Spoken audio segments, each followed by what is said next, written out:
hooked on a feeling. I'm high on believing that you're in love with me. Hello everybody and welcome to another new patch for Marvel Heroes 2015. This one is 1.23 and it primarily serves to start up the new Armor Incursion, or the new iteration of Armor Incursion for us. Just like last time, the armor drives will primarily be dropping from the major bosses in the game in things like terminals, as well as the cow levels and Bovenheim and all those, with Allfather Brevik, the Bovenheim final boss, having the most with 25, and then going down from there. I believe Cosmic Doom has the second most, and then just down and down and down. We do have daily login rewards, which includes a the Bounty Hunter box, and that has 30 armor drives in it. And in addition, for the armor drives, you can trade in with Yocasta for a bunch of different stuff, including, and I will hopefully get it this time, the Armor Alternate Reality Chaos Portal, which I desperately need for my Rocket Raccoon.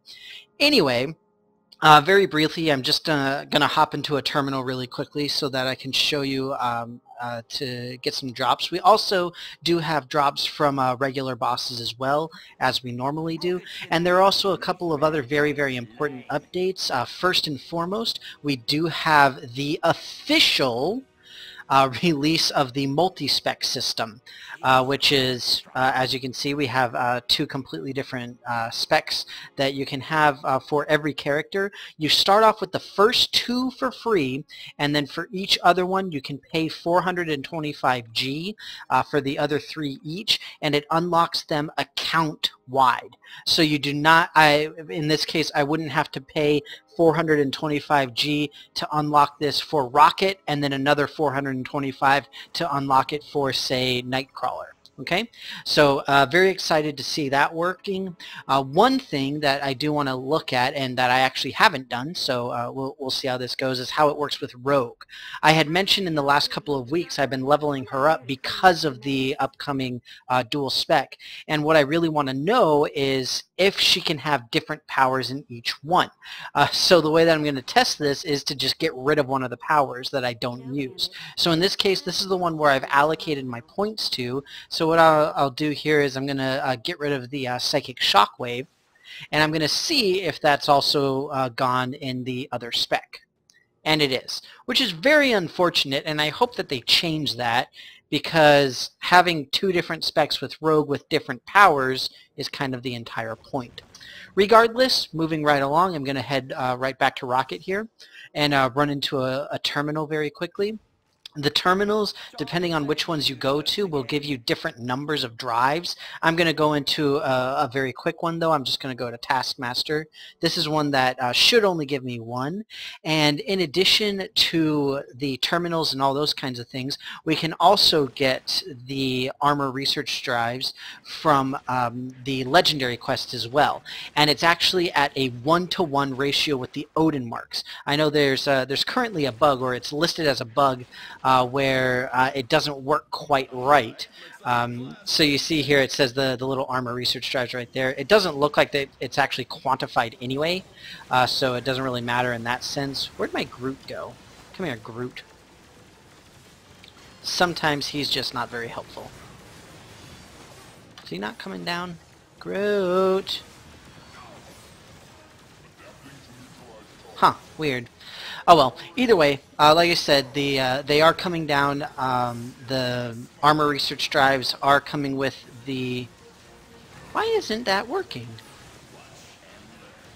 Have I found a bug? I hope not, because I really like Groot. Well, thankfully all my stuff can take care of Taskmaster without too much of a problem.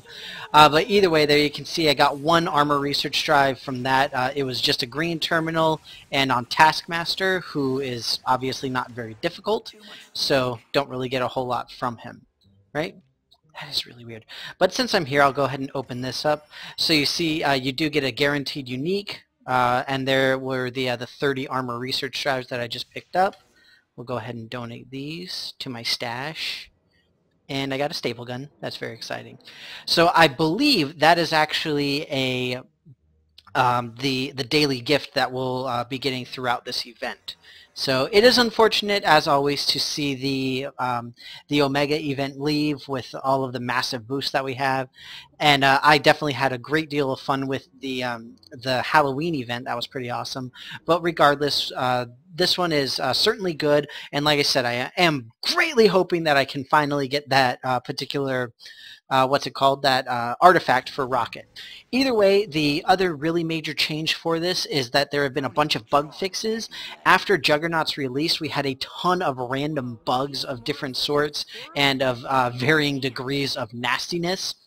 And a good portion of particularly the really bad ones have been fixed. So for example, being able to actually see the cosmic power rings that the bad guys put out, and they no longer are maintained after the boss has been put down, so to speak, whatever it has to be. But either way, enjoy the free multi-spec, or the dual spec at least. If you want, go ahead and purchase the other 3. I don't know if I will be doing it. I might. I know there are currently plans to also extend this to the Omega and Hero synergy systems, so that you can have multiple specs of both of those, which makes sense for a lot of hybrid heroes. As of right now, it is not implemented though, so that's really one thing that I'm definitely waiting for with that.